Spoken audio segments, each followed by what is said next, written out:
Okay, so let's talk about eating meat. I know that this is a controversial topic and one that is getting quite a lot of discussion around it.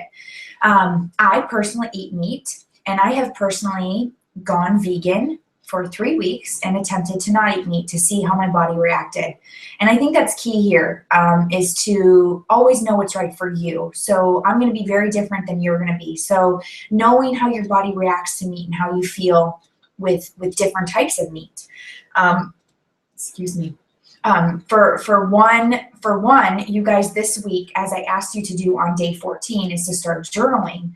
I want you to start tracking, like looking back and saying, okay, what is chicken doing to me? How is it making me feel? What is pork making me feel like? How is beef making me feel? How is fish making me feel? Et cetera, right? So you want to make sure that you know how different meats are making you feel, or just meat as a whole is making you feel. I have a good friend of mine who cannot eat meat.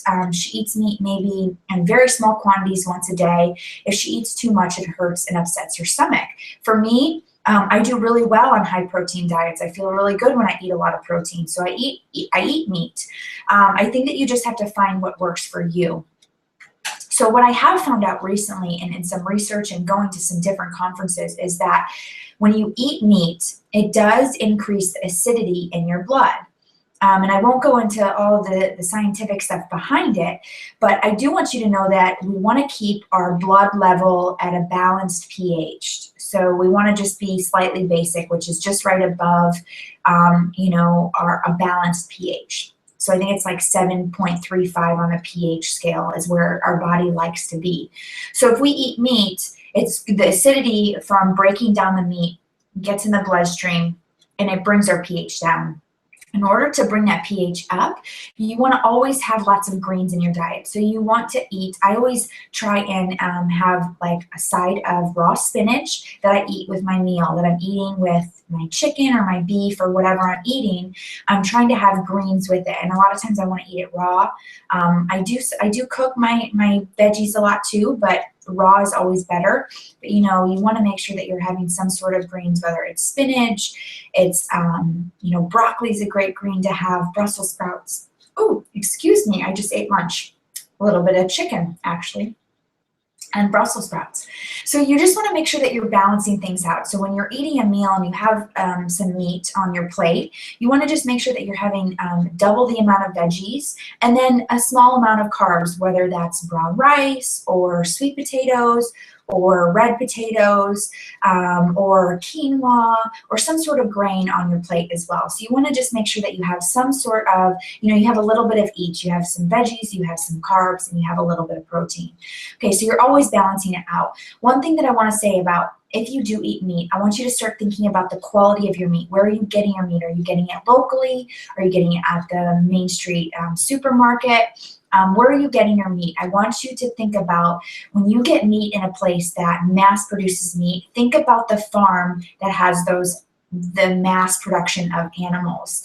It's just, they just don't take care of their animals as well as a local farm would. They're shooting those animals up with hormones and you're getting that hormone in them. I was told a couple weeks ago that chickens that are farmed for mass production live their life in just tight quarters for their entire life. And they don't live very long, but the presenter had said it would be like myself and 90 of you in an elevator, in a room the size of the elevator from the day we were born until the day we died. So that's how chickens live in mass production.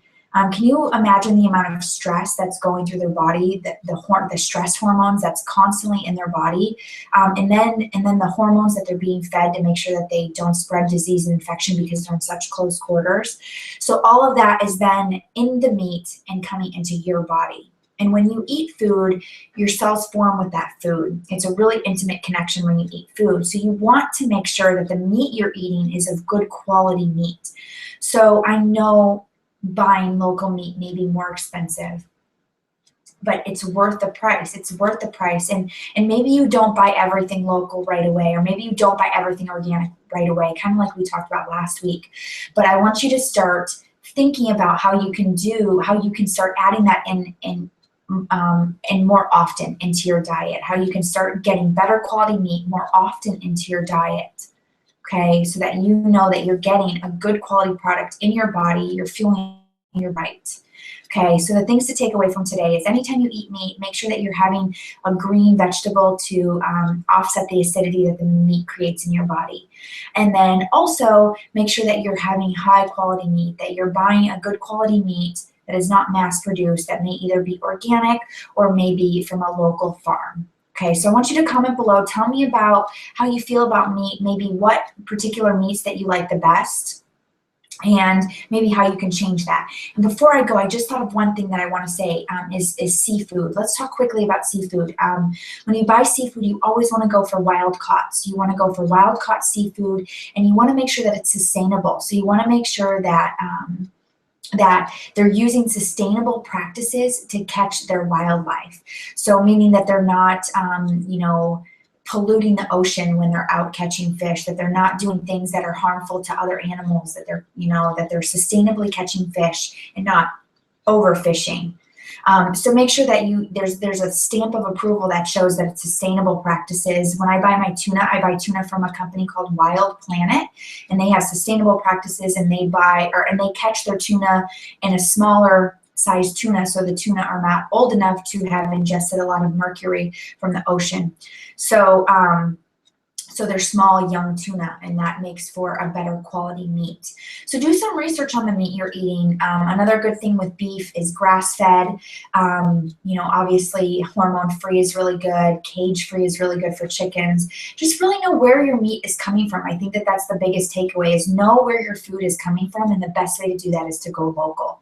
So again, comment below. Talk to me about what you're currently doing, and if you want to, and if you feel like you want to change, if you have a desire to change it, and what small steps you can take over time to make the big leap to eating more local and in quality, higher quality meat. Okay, thanks guys. We'll see you tomorrow.